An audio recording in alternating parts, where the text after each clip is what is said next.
Merhaba arkadaşlar, örgü kanalıma hoş geldiniz. Bugün sizlere bir günde örüp bitirebileceğiniz kolay modelli bir etek anlatımını yapmak istiyorum. Ben bu renk ile yaptım. Siz bu etek örgüsünü istediğiniz renk ve marka iplikleri kullanarak örebilirsiniz. Hem yazlık etek olabilir hem kışlık etek olabilir arkadaşlar. Eteğin örgüsüne bel örgüsü için zincir yaparak başlıyoruz.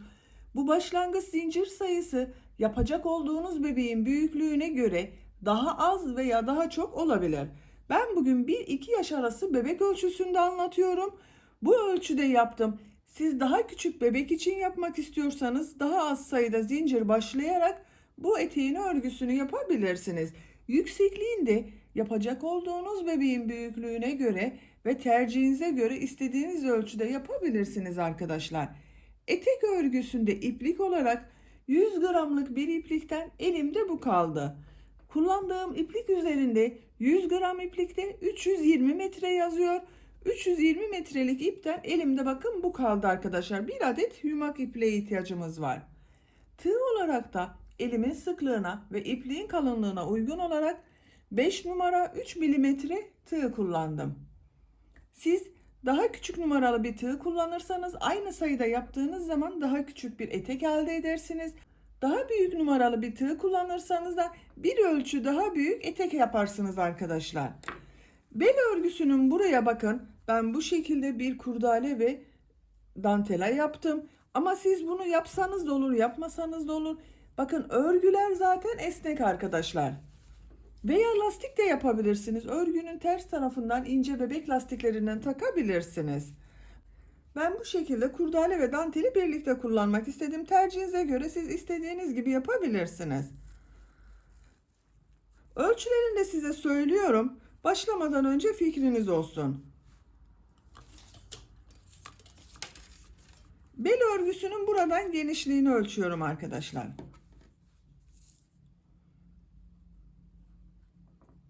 Bakın ölçtüğüm zaman 23 santimetre genişlik var. Yüksekliğini ölçüyorum. Yükseklik 24 santimetre. Bu da 1-2 yaş arası bebek için güzel bir ölçü ve tercihinize göre bir ölçü arkadaşlar. Siz daha uzun da yapabilirsiniz, daha kısa da yapabilirsiniz. Hazırsanız hep birlikte bu güzel etek örgüsüne başlayalım. Örgü kanalıma abone değilseniz abone olmayı unutmayın lütfen. Örgü kanalıma abone olmak ücretsiz. Örgü kanalıma ücretsiz abone olup orada bulunan zil şeklinde dokunarak açık yaparsanız kanalıma video yüklediğim zaman ilk önce size bildirim gelecek. Örgülerimden herkesten önce sizin haberiniz olacaktır. İzlediğiniz videolarıma beğeni ve yorumlarınızı da yaparsanız çok sevinirim arkadaşlar. Hepinize kolay gelsin. İyi çalışmalar.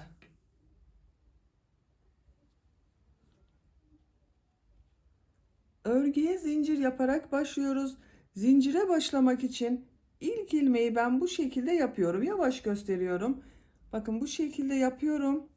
Size nasıl kolay geliyorsa ilk ilmeği öyle yapabilirsiniz. Ve zincirleri yapmaya başlıyorum.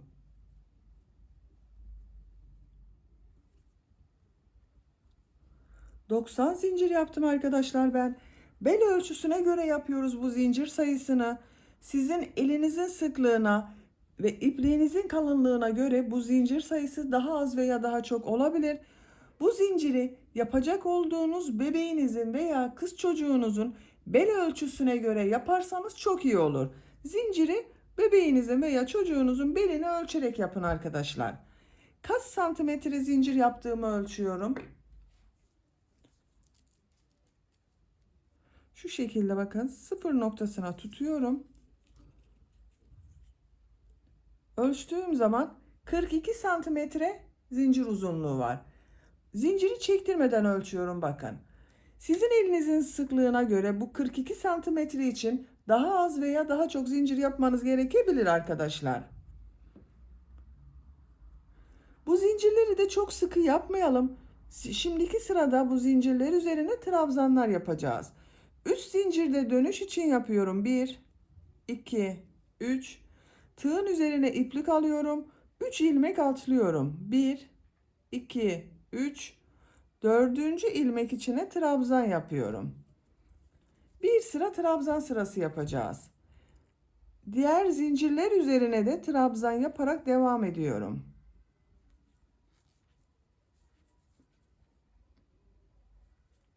Her zincir üzerine bir trabzan yapıyorum.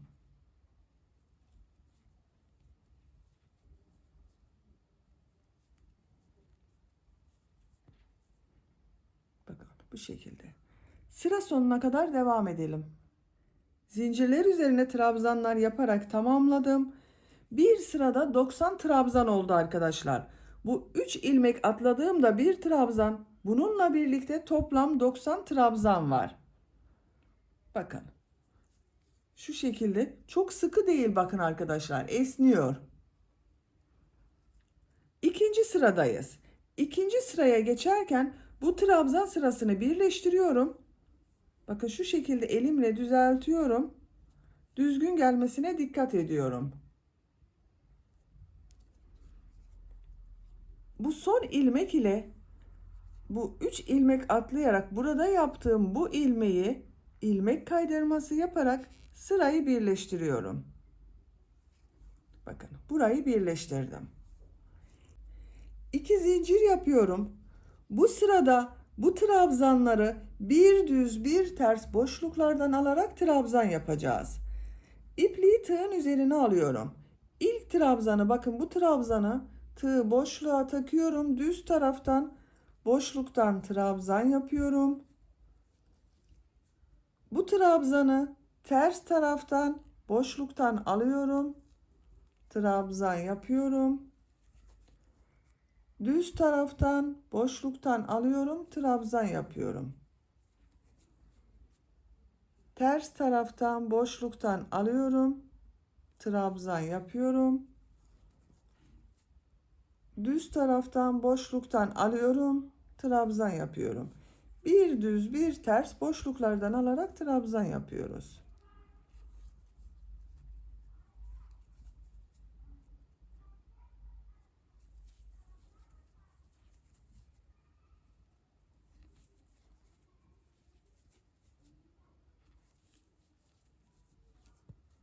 Görüntü olarak böyle bakın.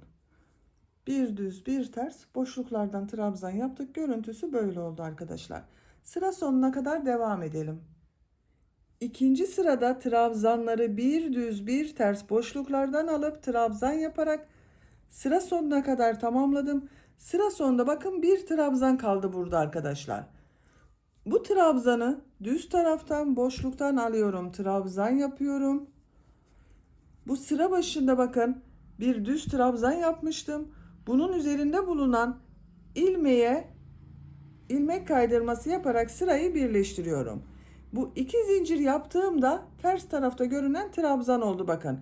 İki düz boşluktan alarak yaptığım trabzanın ortasında bu iki zincir ile sıraya başladığım ters tarafta görünen trabzan oldu. Bu bir alt sırada düz trabzan sırası yaptığımız sırayı da burada birleştirelim. Bakın burada ipliğin ucu duruyor. Bunu burada 3 ilmek atlayarak yaptığım trabzanın ilk zincirin üzerine tığ taktım, ilmek aldım. Bakın ilmeğin içinden ipliği geçiriyorum. Bakın sırayı birleştirdim. Şu şekilde arkadaşlar. Üçüncü sıradayız.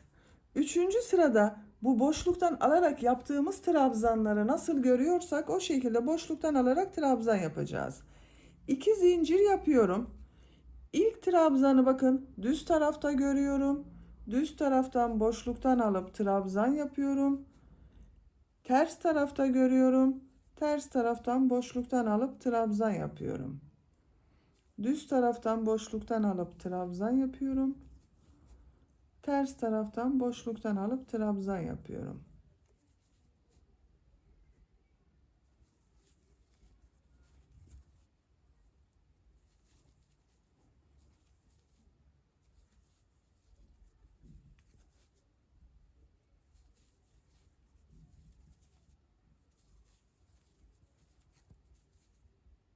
Görüntüsü böyle. Nasıl görüyorsan o şekilde boşluktan alıp trabzan yaparak sıra sonuna kadar devam edelim.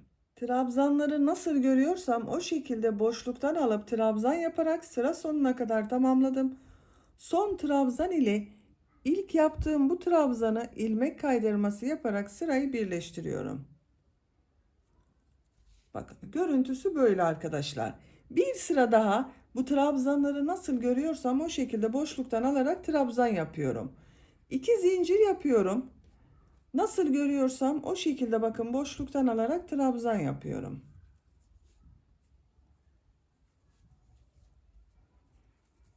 Düz tarafta gördüklerimi düz taraftan boşluktan alıp trabzan yapıyorum.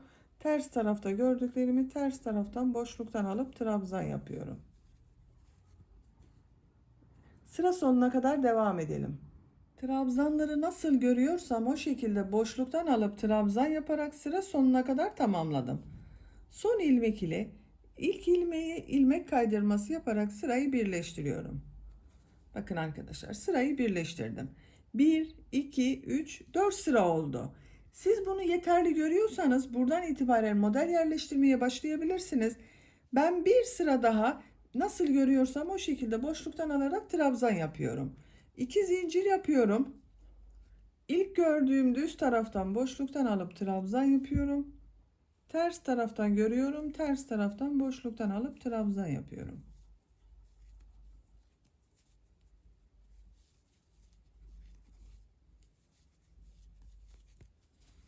Bu şekilde. Sıra sonuna kadar devam edelim.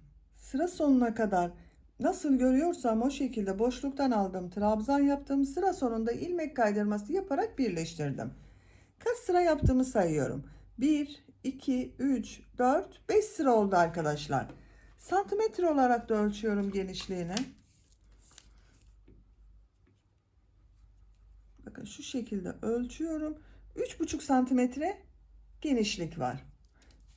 Bu benim tercihime göre yeterli. Siz bunu bir sıra önceden de bırakabilirsiniz. İsterseniz bir sıra daha bir düz bir ters örgüler yapabilirsiniz.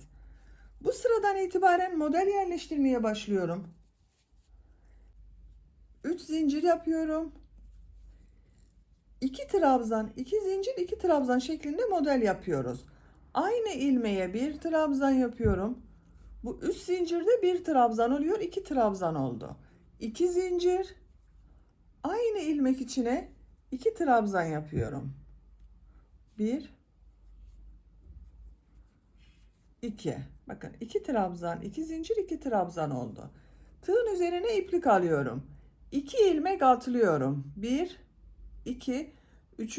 ilmek içine 2 trabzan, 2 zincir, 2 trabzan yapıyorum.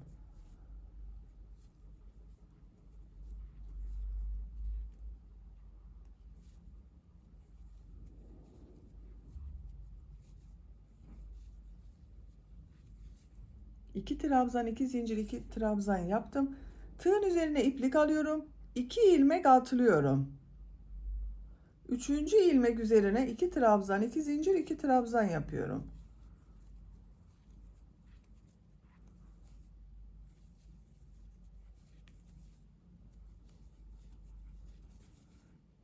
İki ilmek atlıyorum. 3. ilmek içine 2 trabzan, 2 zincir, 2 trabzan yapıyorum.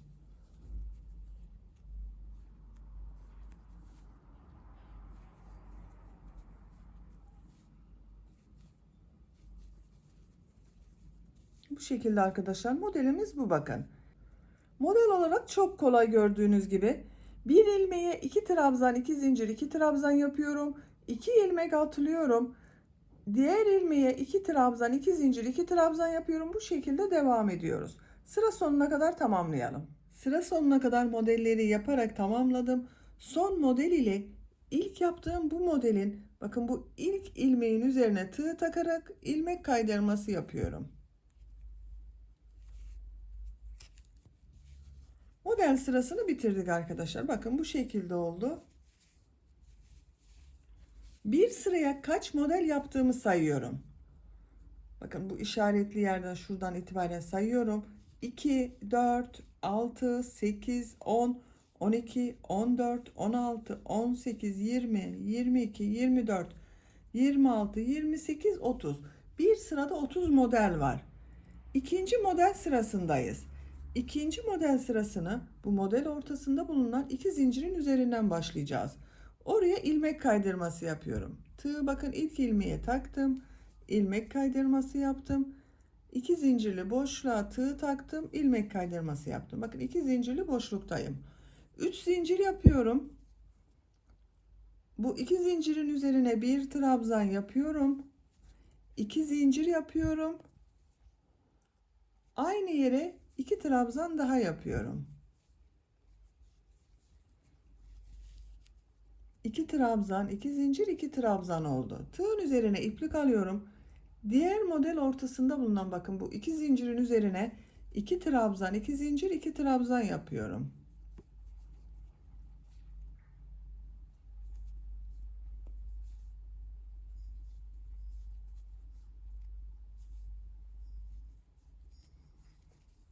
İki trabzan, 2 zincir, 2 trabzanı yaptım. Diğer model ortasına da aynı şekilde 2 trabzan, 2 zincir, 2 trabzan yapıyorum.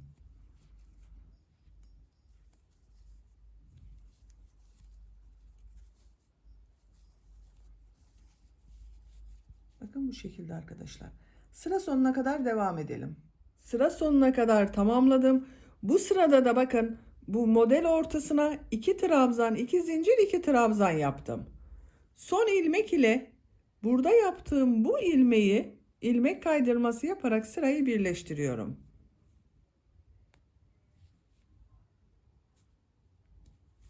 Bakın sırayı birleştirdim. Görüntü olarak böyle oldu arkadaşlar. Üçüncü model sırasındayız. Üçüncü model sırasını yapmak için bu model ortasında bulunan 2 zincirli boşluğa ilmek kaydırması yaparak geçiyorum bakın. 2 zincirli boşluktayım. Bu sıradan itibaren model örgüsüne 3 trabzan, 2 zincir, 3 trabzan olarak devam edeceğiz. 3 zincir yapıyorum. Tığın üzerine iplik alıyorum. 2 trabzan yapıyorum. 1 2. Bu 3 zincirde bir trabzan, 3 trabzan oldu. 2 zincir yapıyorum. Aynı yere 3 trabzan daha yapıyorum.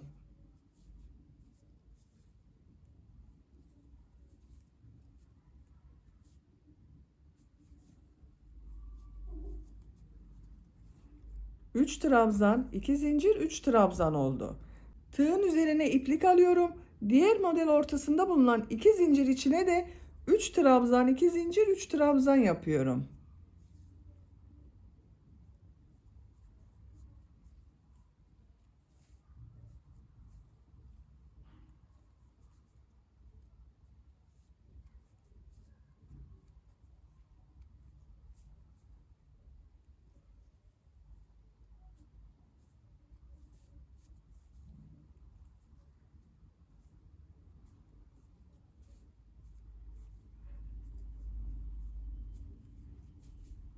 Üç trabzan, 2 zincir, 3 trabzan. Tığın üzerine iplik alıyorum. Diğer model ortasına da 3 trabzan, 2 zincir, 3 trabzan yapıyorum. Bu şekilde. Sıra sonuna kadar devam edelim. Sıra sonuna kadar tamamladım. Son ilmek ile ilk ilmeği ilmek kaydırması yaparak sırayı birleştiriyorum. Bakın burayı birleştirdik arkadaşlar. Bu sırada model ortasında bulunan 2 zincirli boşluklara 3 trabzan, 2 zincir, 3 trabzan yaptım. Bakın görüntüsü böyle oldu.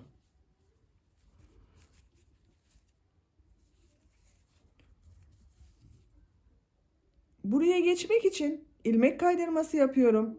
Bakın bu ilmeğe tığ takıyorum. İlmek aldım, çektim. 2 zincirli boşluğa tığ taktım, ilmek aldım, çektim, ilmek kaydırması yaptım. 3 trabzan, 2 zincir, 3 trabzan şeklinde devam edeceğiz. 3 zincir yapıyorum. 2 trabzan yapıyorum.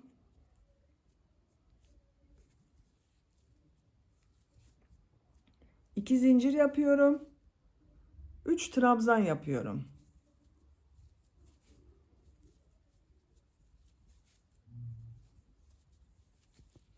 Üç trabzan, 2 zincir, 3 trabzan oldu.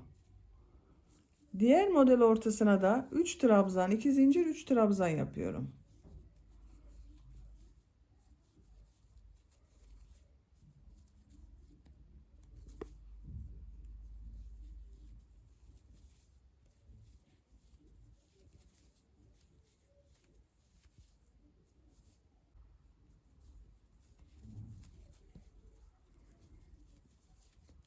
Bakın bu şekilde devam edeceğiz arkadaşlar.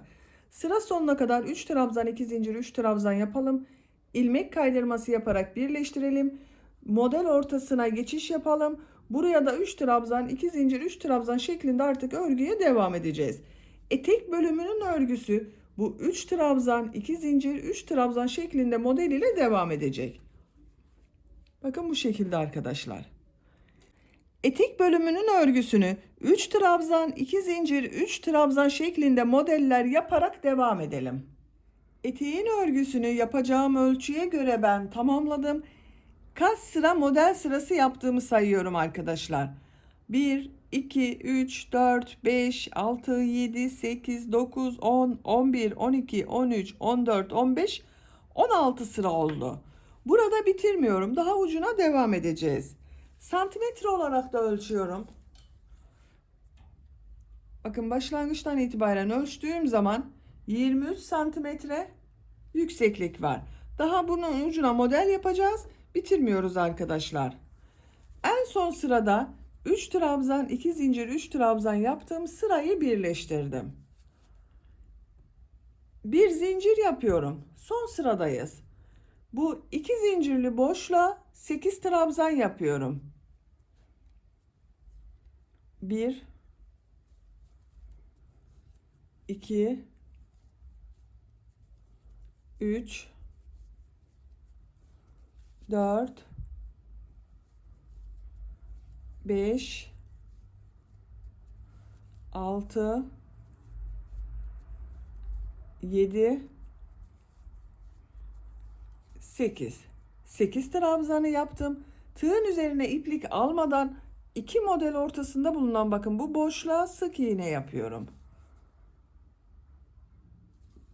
İpliği tığın üzerine alıyorum. Bu iki zincirli boşluğa 8 trabzan yapıyorum.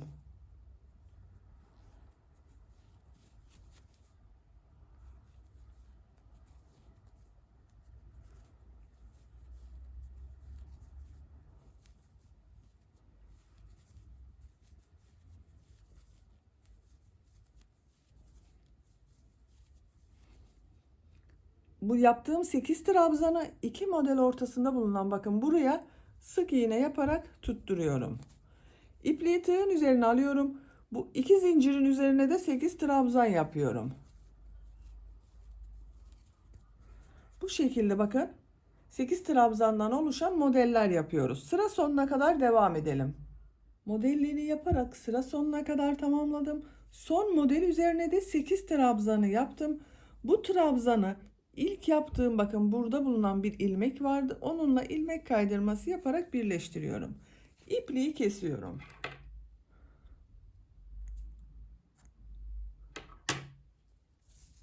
Eteğin örgüsünü bitirdik arkadaşlar. Çok güzel etek yaptık. Hem çok kolay hem de çok güzel bakın arkadaşlar. Bel örgüsü de esnek oldu. Bebeği giydirip çıkarması kolay olacaktır. Siz isterseniz beline ip kordon yapabilirsiniz, kurdale takabilirsiniz. Tercihinize göre istediğinizi takabilirsiniz. Bitmiş olarak size ölçülerini söylüyorum. Bel örgüsünün buradan bakın genişliğini ölçüyorum. 23 santimetre. Yüksekliğini ölçüyorum. Başlangıçtan bittiği yere kadar 24 santimetre. Eteğin genişliğini ölçüyorum. Etek ucunun genişliğini ölçüyorum. 41 santimetre bakın etek ucunun genişliği var. Bu ölçüde 1-2 yaş arası bebekler için çok güzel oldu. Ama 3 yaşa kadar da çok rahat kullanılabilir bir ölçü arkadaşlar. Bir yumak iplikten de elimde bakın bu kaldı. Bir yumak ipliği bitirmedim. Böylece bir örgü anlatımının da sonuna gelmiş oldum. Beni dinlediğiniz ve izlediğiniz için hepinize çok teşekkür ederim. Örgü kanalıma abone değilseniz abone olmayı unutmayın lütfen. Örgü kanalıma abone olmak ücretsiz. Örgü kanalıma ücretsiz abone olup orada bulunan zil şeklindeki butona da dokunarak açarsanız kanalıma video yüklediğim zaman ilk önce size bildirim gelecek. Örgülerimden herkesten önce sizin haberiniz olacaktır. Sizlerle yeni örgülerde görüşmek dileğiyle. Hoşça kalın, sevgiyle kalın.